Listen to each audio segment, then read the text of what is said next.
We need another constitutional amendment to limit our balance of payments deficits. You know that the balance of payments deficits are very bad, and of course that puts a lot of pressure on the dollar. So we need a constitutional amendment that says that we will not have a balance of payments deficit more than $1 trillion in any one year. And when we reach that point, then all those cheap phones and bamboo back scratchers will just have to go back to town. We need a constitutional amendment to stop the export of our jobs overseas, outsourcing jobs overseas. And so from now on, under this new constitutional amendment, no corporation can outsource your job overseas while you still hold that job. In other words, they'll have to fire you first so you can get unemployment.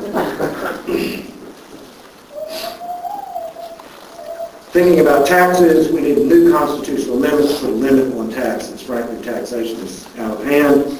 So we need a new constitutional amendment that says the federal government may not ever take away in taxes everything you own.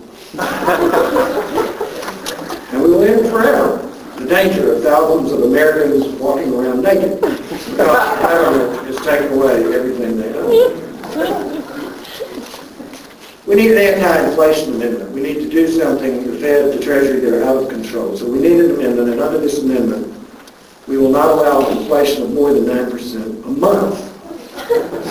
See, what that does is solve the hyperinflation problem, because it's defined as 10%.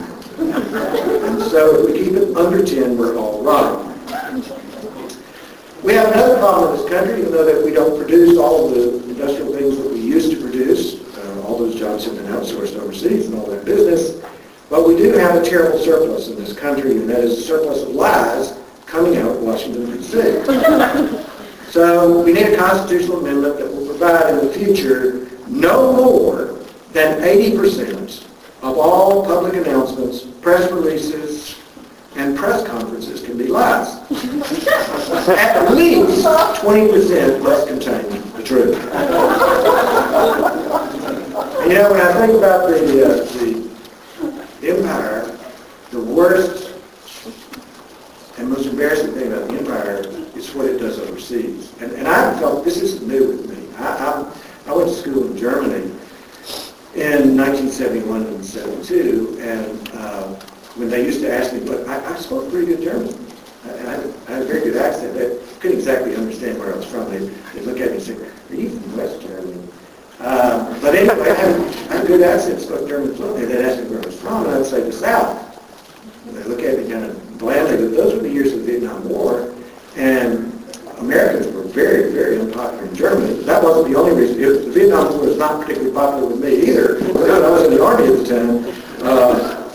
But now it's worse. And we have to do something to curb overseas military adventures. The best way is to control the spending limits and limits on the size of the armed forces. I call this the Excellence in Imperialist Military Amendment, and it provides that the Army may not grow any larger, beginning from a baseline of 1.4 million, than 10% a year, and Congress may not spend more than $1 billion a day on any one war. There's more. The way these people are, when you're trying to reform them, they'll find a way around. So we've got more amendments to lock them in. Under this other amendment, this next amendment, the federal government would be forbidden from waging more than one war per continent at the same time.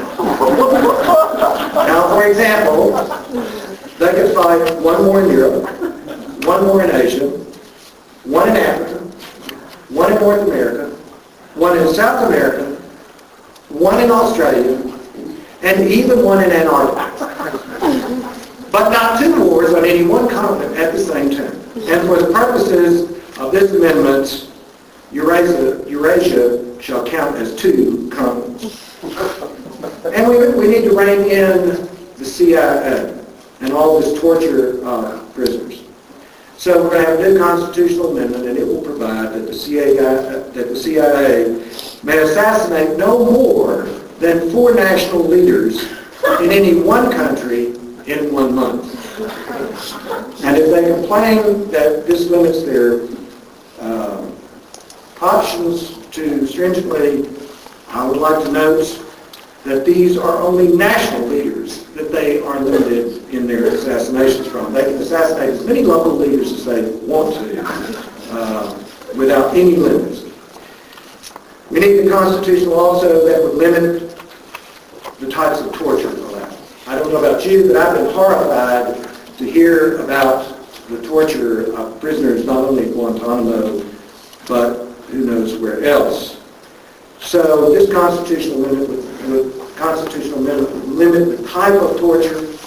It would outlaw the strappado, the Iron Maiden, those foot-crushing boats, you know, and no truncheons or sticks that leave a mark. Okay? They'll have to use rubber hoses or waterboarding or just give up torture.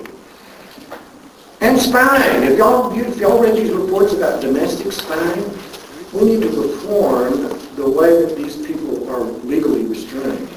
We need a constitutional amendment that would restrain domestic spying to no more than 4.8 million illegal wiretaps per year and no more than 680 billion illegal email scans. And that ought to stop that. Slow it down. That's the object of reform. Slow it down.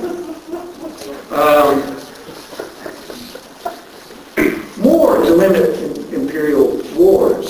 We need to pass a constitutional amendment that says the federal government may not kidnap, send abroad, and kill more than 4 children from any one family. Presently, the United States has military bases in 737 places around the world. This has got to stop. We need a constitutional amendment to cap the number of U.S. military bases abroad at 737. No more. Unless, of course, they're secret and we really, really need them. Then there are other issues. You know, there are people who are really upset about eminent domain. So I've got what I like to call the 3 strikes and you're in constitutional amendment. It would limit eminent domain. The government cannot steal your house out from under you more than 3 times. 3 strikes and you're in. You can keep it forever. As Iraq shows, collateral damage can really, really devastate a country. I mean, you could just kill, with modern weapons, you could just kill a lot more civilians than you really intend to.